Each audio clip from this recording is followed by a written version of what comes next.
ಪಣ ಉಂಡೈತಿ ಭಾಳ ಖುಷಿ ಆಯ್ತು ಲಾಯ್ಕ್ ಆಯ್ತು super thank you so much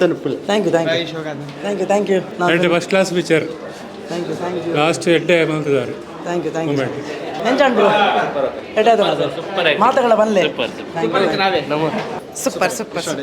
ಇಷ್ಟ ಸೂಪರ್ ಎಡ್ಡೈತಿನ ತೊಂದರೆ ಇಷ್ಟ ಖುಷಿ ಫ್ಯಾಮಿಲಿ ಪುರಕುಲು ತೂಪು ನಂಚಿನ ಪಿಕ್ಚರ್ ಓಕೆ ಅವಿ ಎಡ್ಡಿತ್ತು ಸೂಪರ್ ಸೂರಜ್ ಶೆಟ್ಟಿ ಸೂಪರ್ ಈಗ ಲೆಜೆಂಡ್ ಅಲ್ಲ ನಾನ್ ವೆಜ್ ಇಷ್ಟ ಮಸ್ತ್ ಶೋಕ ಆತನ ಸೂಪರ್ ಆಯ್ತು ಬಾರ್ಲಾಯ್ಕದ ಮೂವಿ ಇಷ್ಟ ಪೂರ ಫ್ಯಾಮಿಲಿ ಕುಲ್ದು ತೋಲಿ ಅವೇ ನಾನ್ ವೆಜ್ ಪಂಡ ಡಬಲ್ ಮೀನಿಂಗ್ ಇಂದ ದಾಲೆಜ್ ಫ್ಯಾಮಿಲಿ ತೂಲಿ ಕೊಡ್ತೇರ ಖುಷಿ ಅಂಡು ಮಾತಾಡಲಿದ್ದೇನೆ ಫಾಲೋ ಅಂತ ನಾನು ಪಂಡ ಇಟ್ಟು ಪಂಡ ನಾನ್ ವೆಜ್ ಪಂಡ ಪಂಡ ಕೆಲವೇ ಅಪಾರ್ಥ ಅದು ಎನ್ನಿವೇರು ಅವೇನು ಈ ರೀತಿ ಇರೋದು ಚೇಂಜಸ್ ಅದು ತೋಜ ಒಂದು ಅವೆಡ್ಡದು ಸೋಕ ಈ ವೆಜ್ ನಾನ್ ವೆಜ್ ಏತು ಪೂರ ವಿಷಯ ಉಂಡತೆ ಬೊಕ